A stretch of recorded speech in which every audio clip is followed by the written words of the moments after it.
time to have a conversation with Peter Range. It's a little something we call Say Yes to Life, and I am very apt to have, very likely to interrupt at some point or another. Good morning, Peter. Hey, you guys are welcome to interrupt me anytime you want, but good morning.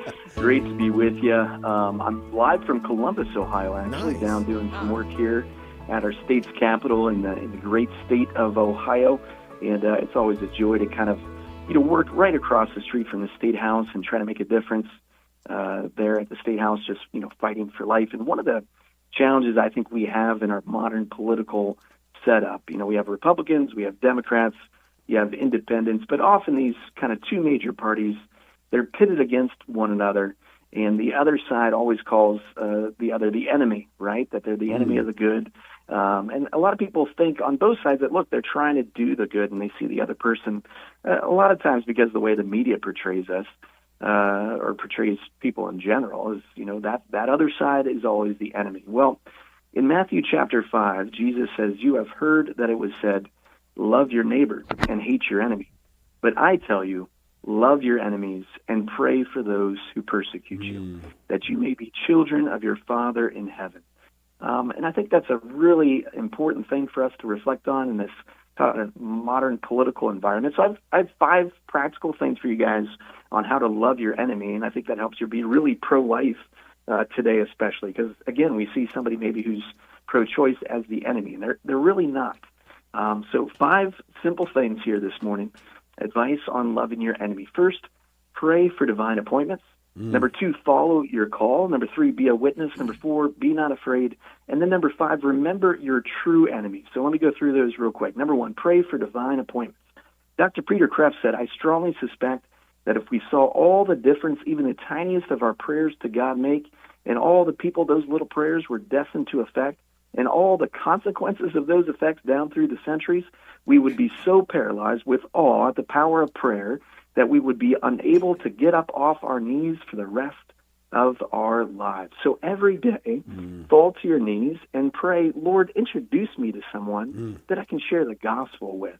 And sometimes he might introduce you to someone that you might think is an enemy, but it's really someone you've been called to share the gospel with. All right, number 2. Sharing the story Christ gave you is ultimately your call. And Christ, who is a part of each one of our stories, died for our sins, and he called us to go, therefore, and make disciples of all nations. So we exist simply to share the good news. That is the great story we are called to share.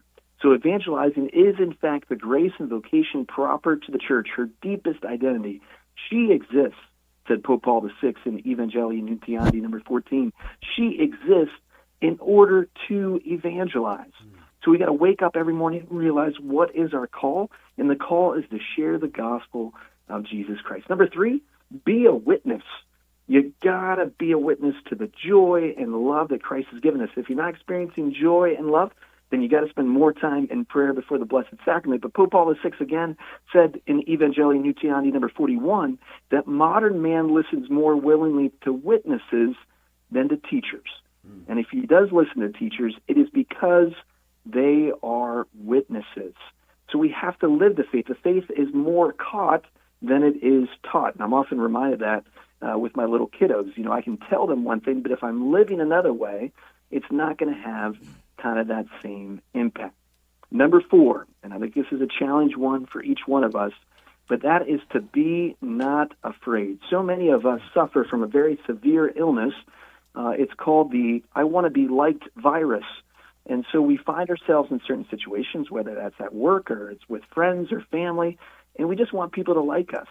Well, we kind of have to get over ourselves, not worry about what other people think about us, and just try to follow the Lord's will and to be not afraid. As Pope John Paul II said, "Do not be afraid to go out in the streets and the public places like the first apostles who preached Christ and the good news of salvation in the squares of the cities, towns, and villages. It is time to preach it from the rooftops." Now more than ever, it's time to preach it from the rooftop. So a very simple way we can do that in our conversations is just start off with a smile with people. That's a great way to be a witness. It's a great way to kind of, calm any fear maybe on the other side and to realize that Christ is with us throughout the journey. One other point with that, too, to share our story when we're sharing that, we can be rich. I love this kind of breakdown here. We can be relaxed, intriguing, confident, and humble in our conversations because we know that Christ is truly with us. Lastly, and maybe the most important, and let's break down again, we have pray for divine appointments, follow our call to share the gospel, be a witness to truly live it, be not afraid, and then lastly, number 5, again, remember your true enemy. Our enemy is not people who are Democrats or Republicans.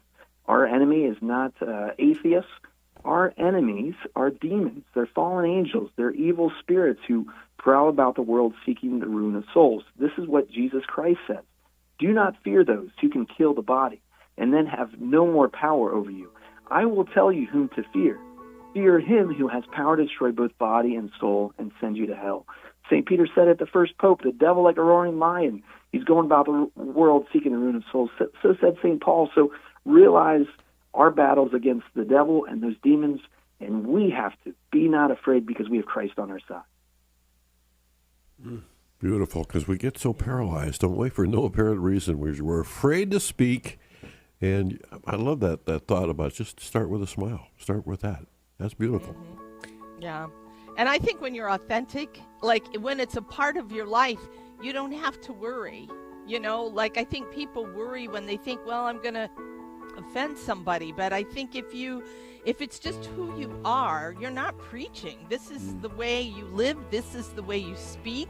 This is the way you pray. And it's only natural to do that all the time.